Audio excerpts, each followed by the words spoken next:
또 수열에서 어떤 항의 값을 구하는 문제는 등차 등비 수열 개념뿐 아니라 함수적 사고와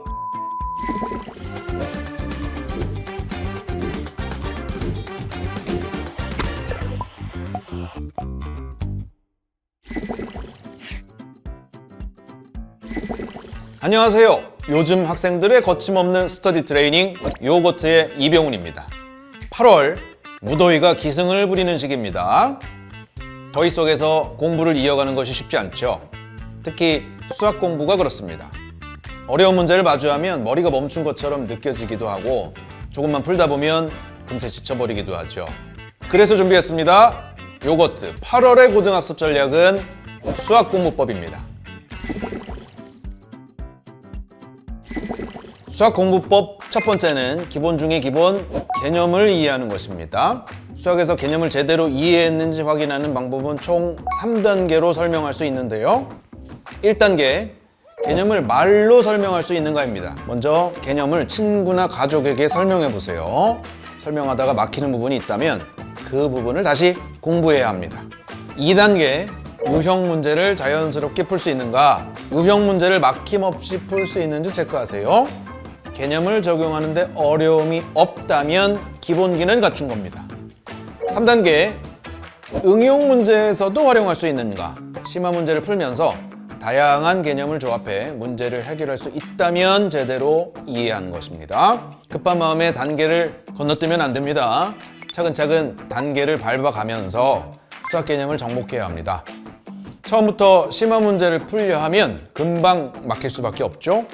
개념을 탄탄히 하고 유형 문제를 충분히 연습한 후에 심화 문제로 넘어가세요. 수학 공부법 두 번째는 개념 간 연결고리를 찾는 것입니다. 수학 개념을 단원별로 외우고 따로따로 공부하는 친구들이 많죠. 그런데 실제 시험에서는 두세 개 개념이 한 문제 안에 같이 등장하는 경우가 아주 많습니다.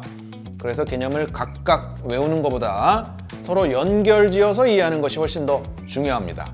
2차 함수의 그래프를 공부할 때 꼭지점 찾기, 축의 위치, 방정식의 해의 개수 같은 내용은 사실 함수와 방정식 개념이 동시에 연결되어 있는 문제입니다. 또 수열에서 어떤 항의 값을 구하는 문제는 등차 등비 수열 개념뿐 아니라 함수적 사고와 그래프 추론력까지 필요한 경우도 있죠.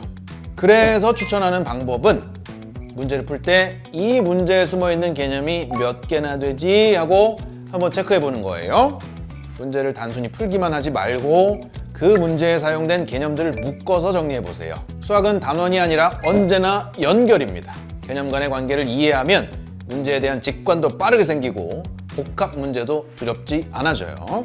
그러니까 문제를 풀고 나서 이 문제는 어떤 개념들이 연결돼 있지?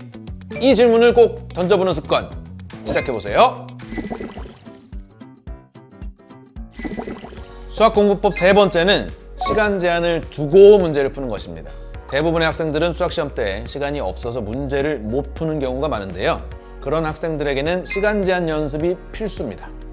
처음부터 시간 제한을 두는 것이 아니고 먼저 자신이 문제를 푸는 속도를 체크하는 게 좋습니다. 어떤 난이도의 문제를 얼마나 걸려서 푸는지 측정하는 것이 필요하기 때문이죠. 예를 들어서 기본 난이도 문제는 평균 2에서 3분, 중간 난이도 문제는 5분 안팎, 고난도 문제는 10에서 15분 정도가 일반적인 풀이 시간입니다. 그 다음 문제집을 풀 때 시간을 정해놓고 연습하는 겁니다.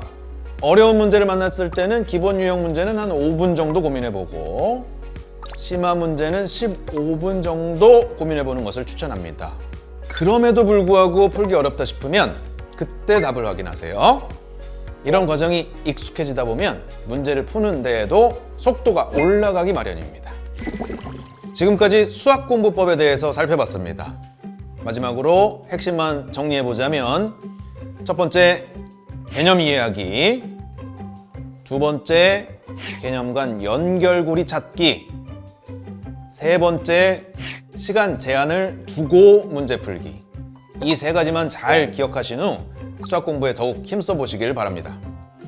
자, 그럼 요즘 학생들의 거침없는 스터디 트레이닝 요거트 8월의 고등학습 전략은 여기까지입니다.